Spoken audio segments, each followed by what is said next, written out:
Hi, everybody. Welcome to the Bible Summary Series. Today we're starting in Numbers chapter 32. The tribes of Reuben and Gad saw that the lands of Jazer and Gilead were perfect for raising cattle, and they owned a lot of livestock. So they went to Moses, Eleazar the priest, and the leaders of the community and said, "These towns of Ataroth, Dibon, Jazer, Nimrah, Heshbon, Elil, Sheban, Nebo, and Beon, the places the Lord has conquered, are perfect for cattle, and we, your servants, have much livestock. So please, if we have found favor in your eyes, let us have this land as our possession, instead of the land across the Jordan River." When Moses heard the request, he became angry. "Should your brothers go to war while you sit here?" he asked. "Why would you discourage the Israelites from going into the land the Lord has given them? This is what your ancestors did when I sent them from Kadesh Barnea to scout the land. They went into the valley of Eshcol, saw the land, and discouraged the rest of the Israelites from entering the land the Lord had given them. That's when the Lord's anger burned, and he swore that not one man over 20 who left Egypt would see the promised land, since they had not followed him wholeheartedly, except for Caleb and Joshua.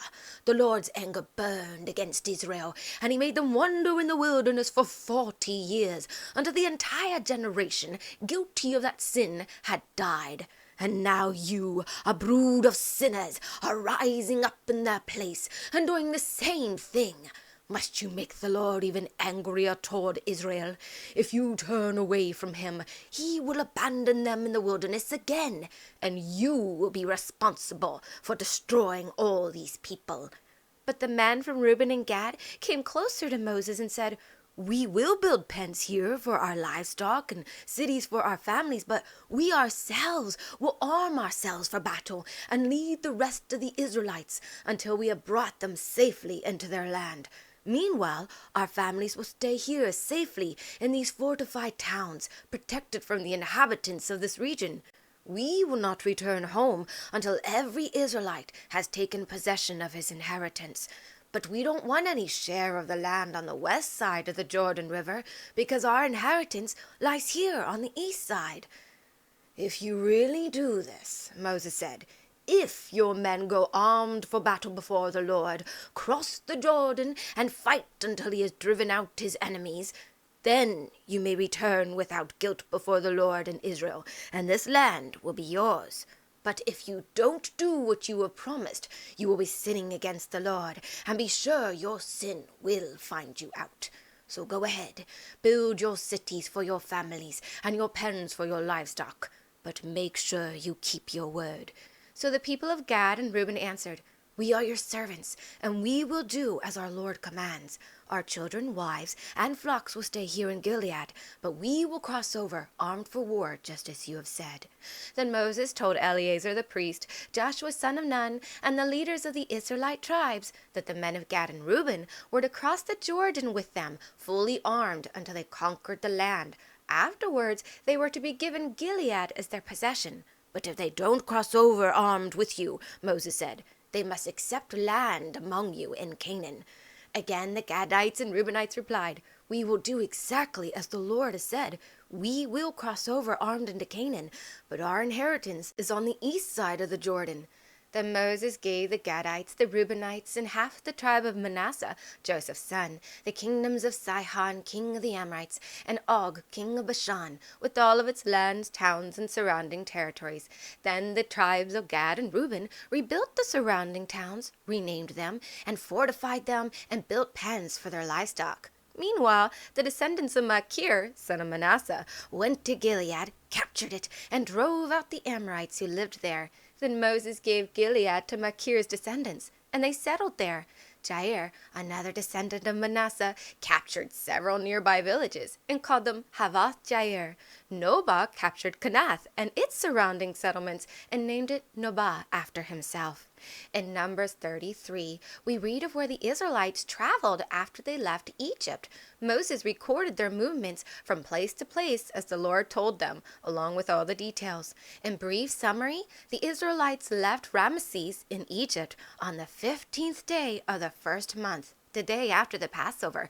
Then they eventually crossed the Red Sea, and from there they traveled for the next 40 years, going from place to place until they arrived at Mount Hor.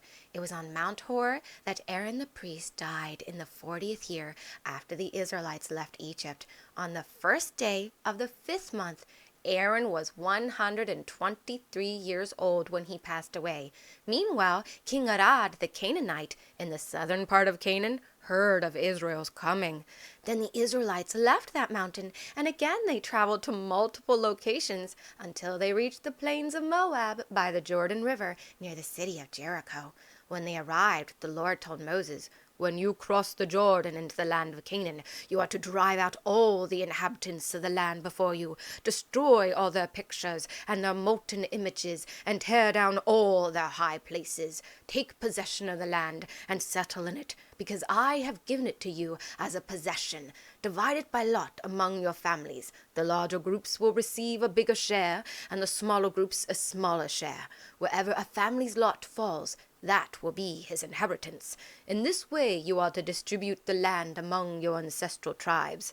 But if you fail to drive out the inhabitants of the land, those you allow to remain will become like splinters in your eyes and thorns in your sides, and they will cause you trouble in the land where you live, and then I will treat you as I plan to treat them." In Numbers chapter 34, the Lord gave Moses detailed instructions for mapping out the borders of the promised land and showed him exactly where each boundary lay, from the southern edge near the wilderness of Zin all the way north toward Mount Hor, then east down to the Jordan and the Salt Sea. He also reminded the Israelites that the 2.5 tribes, Reuben, Gad, and half of Manasseh, had already received their inheritance east of the Jordan, while the remaining tribes would cast lots for the land in Canaan. Then the Lord appointed Eleazar the priest and Joshua son of Nun to oversee the division of the land, with each tribe's leader also helping to distribute the territory. This way, every Israelite tribe would receive its rightful portion in the land God promised them. In Numbers chapter 35, the Lord gave Moses instructions to set aside certain cities for the Levites to live in, along with pasture lands for their livestock, and then to designate 6 of those cities in each tribal territory as cities of refuge, which means anyone who accidentally killed another person could flee to one of these cities, where they would be protected from revenge until they received a fair trial to see if they had done it on purpose or accidentally. If it turned out they had killed someone on purpose, they would be dragged out of that city and put to death. But for those who had done it accidentally, they could stay safely in one of these cities of refuge. However, the fugitive had to remain in that city until the high priest died, at which point they could safely return home. In Numbers chapter 36, the last chapter in Numbers, the heads of the subclan of Gilead, descendants of Machir, son of Manasseh, son of Joseph, came to Moses and the leaders of Israel and said, "The Lord commanded my lord Moses to assign the land of Israel to be inherited by lot. You also received the Lord's command to grant the inheritance of our relative Zelophehad to his 5 daughters. But if these daughters marry men from another tribe in Israel, their share of land will go with them into that tribe and then be lost to ours. Once the year of Jubilee comes, the land will be permanently added to the tribes they married into, and thus reduce our own tribe's inheritance." So Moses, following the Lord's instructions, said to the Israelites, "The tribe of Joseph is correct. This is what the Lord commands regarding Zelophehad's daughters. They may marry whomever they choose, but it must be within their father's tribal clan. That way, no inheritance will transfer from one tribe to another. Every Israelite must keep to the inheritance belonging to their own tribe. If a daughter in any tribe of Israel inherits land, she must marry someone from her father's family line, thus ensuring that each Israelite keeps the land inherited from their ancestors. In this way, no inheritance will pass from one tribe to another." So the daughters of Zelophehad did as the Lord commanded Moses. Mahlah, Tirzah, Hoglah, Milcah, and Noah all married their cousins on their father's side within the clans of Manasseh. In this way, their land remained within their tribe. These are the commandments and ordinances that the Lord gave to the people of Israel through Moses while they were on the plains of Moab by the Jordan River near the city of Jericho. The tribes of Reuben and Gad looked on Yeager's field so fair. They said, "We flocks of plenty and we want our portion there." They asked Moses, "May we stay?" But anger burned within him. "Don't make the same mistake as your ancestors, for God destroyed them." Oh, the Lord guides each footstep and sets his people free. He's mapping out the borders for the land they're yet to see. No matter where the rivers flow or mountains touch the sky, his promises stand firm and sure, for he is Adonai. But the tribes of Reuben and Gad said, "Let us build our homes right here, our wives and children safely kept, while we march with sword and spear. We'll not return till the victory is won."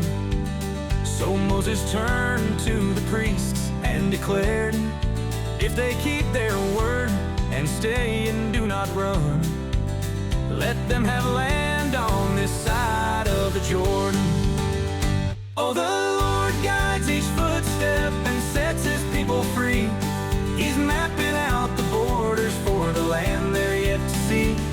No matter where the rivers flow or mountains touch the sky, his promises stand firm and sure, for he is Adonai.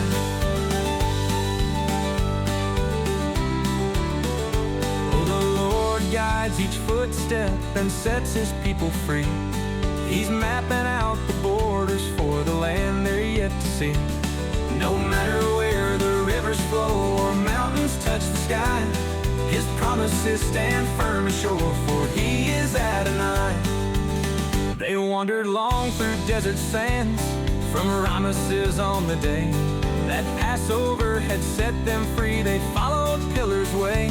Aaron died on Horse-High Mount at the age of 123, while Israel pressed onward still till Moab's plains they'd see.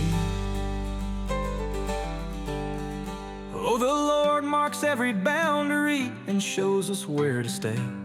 He taught them how to cast their lots to claim their rightful way. He gave them hope in Canaan, where each tribe found their rest. His statutes given through Moses' hand, we trust his plan is best. Zelophehad had daughters who fought for their father's claim. They kept his land within their tribe by marrying close of name. So Joseph's clan stayed faithful, each portion rightly sealed.